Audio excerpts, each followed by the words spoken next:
Hello guys, para to sa mga Aries. Pag-ibig na mga Aries sa kasalukuyan, pupunta sa future guys. Okay. Aries, this is for you. Sa natitirang araw na September, message para sa mga Aries na umiibig. Tingnan natin ang inyong pag-ibig guys. Titignan natin ang inyong career. Para sa mga Aries, I need 3 messages dito sa inyong pag-ibig. Okay, may nag-aalok sa inyo guys ng tatanggapin mo ba to Aries? Okay, yan ang tanong ng person na to. May plano siyang alokin ka ng offer, pero ito ay nagdadalawang isip. Tatanggapin kaya ito ni Aries? Tay Capricorn energy. Okay. But ilan sa inyo ay merong ibang option? May ibang tinitinang option para sa pag-ibig. Or may mga taong nakapalibot sa inyo na pwede pang magbigay ng offer sa inyo. Okay, sa ilang Aries. Aries, this is for you.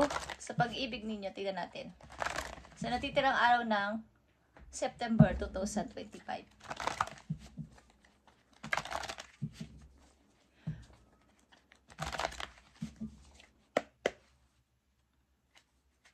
I need 3 messages dito.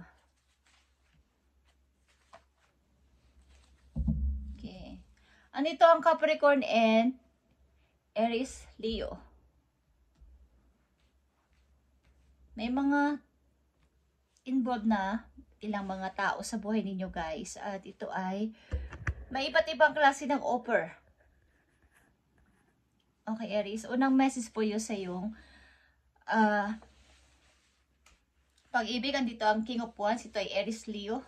Okay, maaaring ikaw ito or isang person, ikaw ay tinitingnan sa malayo, Aries, at maaaring nag-uutos ito o meron siyang pinapakiusapan na ikaw ay tingnan or sundan. Okay? Hindi to sa iyo makalapit, pero ito ay nag-aalala o gusto kang makita. At tingnan natin, may gusto sa iyong sabihin pero hindi naman siya makalapit. Meron siyang pinapakiusapan na tingnan-tingnan ka. Okay. Pangalawang message for you, Page of Wands is here. Maaring kayo ay naglayo ng person na to. May iba't iba kasi kayong gusto sa buhay. Ilan sa inyo? Okay, or bata pa kayo nung nagkalayo kayo. Sapagkat hindi pa masyadong matured ang inyong pagsasama o ang inyong relasyon. Okay, ng person na to, masyado pang hindi handa sa relasyong seryosohan. Pero this time, maaring matured na. But maaaring ang taon na to ay wala pang iniisip niya kung meron ka ng iba, Aries, or vice versa. Okay. Meron dito isang person na single pa rin hanggang sa ngayon sapagkat nag-iipon lang siya ng money. Hindi siya maaaring nakapokus sa pag-ibig. Something na may pinaghahandaan siya sa future. Okay, sa pag-ibig. About sa pag-ibig. King of Wands is 2 of Pentacles, guys. Okay. Maaaring may 2 person dito na pinagpipilian ng isang person. Dalawang mahalagang tao sa buhay niya. Mahal niya pareho. Pero sino ba dito ang dapat kong piliin? Isa lang kasi ang nararapat. But nagja-juggling siya. Okay? Maaaring ikaw to. Mayroon ka pinagpipilian na 2 person sa iyong buhay at hindi mo alam kung sino sa kanila. Andito ang Ace of Sword, guys. Meron na ditong naunawaan ang isang person o dalawang person na ito na talaga yung gusto ko. Malinaw na sa utak niya o sa isip niya na ito na talaga yung gusto ko mangyari. At nandito ang Four of Sword, guys. Maaaring nagkaroon man kayo ng relasyon sa iba't ibang tao is andun pa din yung isipin na ikaw yung mahal ko, ikaw yung gusto ko. Kahit meron nang kasama sa ngayon, sa kasalukuyan, iniisip nyo pa rin ang tao na to. Bagamat may kasama na kayong bago sa kasalukuyan. Ano ba nangyari sa inyong relasyon, guys? Aries, at ito ay merong pang pag-ibig. Meron pang natitirang pag-ibig at may pagtingin-tingin kung ano na ang status ng isang tao dito. Tingnan kung sino, may kasama na ba siya. Okay. Meron na ba siyang bagong iniibig. Tingnan natin ang nangyari sa inyong pag-ibig, Aries, ng person na to. Ang tao na to ay provider like you. Mahilig siya sa trabaho at business-minded. Maaring mga bata pa kayo is hindi kayo nagkatugma ng mga gusto sa buhay. But this time, nagkaroon na ng kalinawan na siya pa din ang gusto ko. Okay, ano ba nangyari sa inyong relasyon, Aries? Ng person na to, andito ang they are the one. You have already met the romantic partner you seek. Okay. Sapagkat ang ilan sa inyo ito ang iniisip, after siguro nyong magkahiwalay, andito pa din yung, siya pa din yung the one para sa inyo. Siya yung hinihintay nyo para sa inyo. Para sa future, magkita ulit kayo o kayo pa din sa hinaharap. Okay, Aries, tingnan natin ang 2 messages dito about sa pag-ibig. Maring may dumarating na bagong tao sa buhay nyo, but andito pa din yung pagmamahal sa dati ninyong tao. At ang ilan sa inyo ay panay ang trabaho at panay ipon para sa future. I need ng message dito, 2 message. Paparating na message for you, Aries.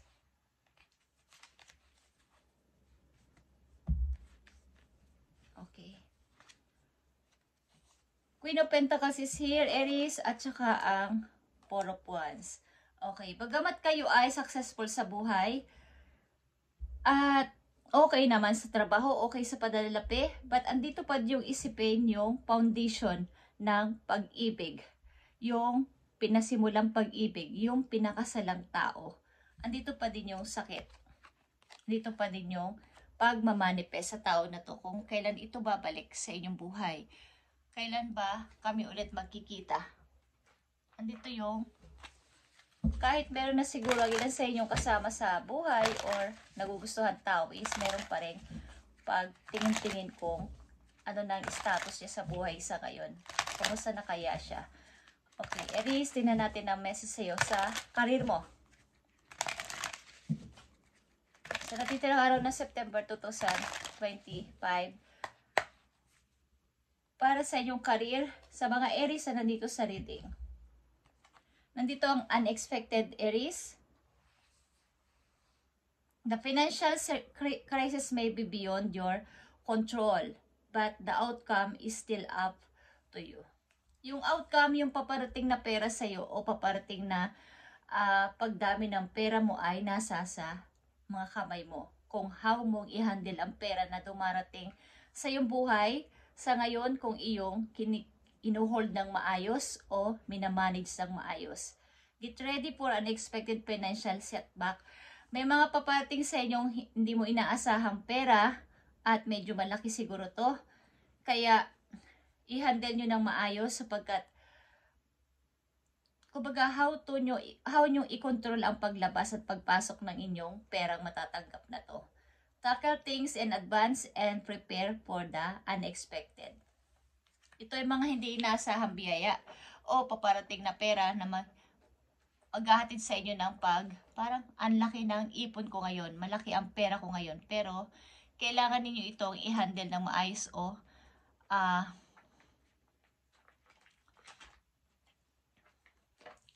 i-manage ng maayos, itabi kung kinakailangan.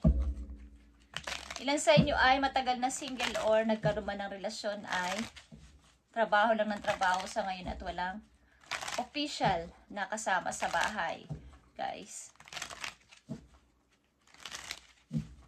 Message ba for Aries sa natitirang araw na September? Message ba for you? Nag-iisip ang ilan sa inyo na kailan ba ako? Ito ang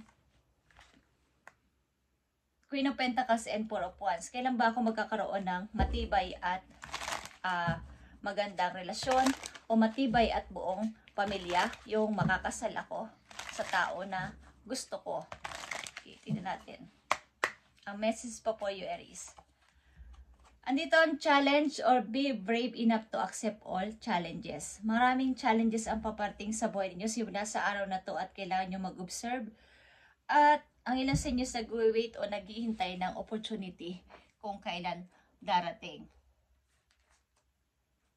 Mga alalahanin ng mga Aries, tingnan natin ang mga message po you at dapat ninyong malaman.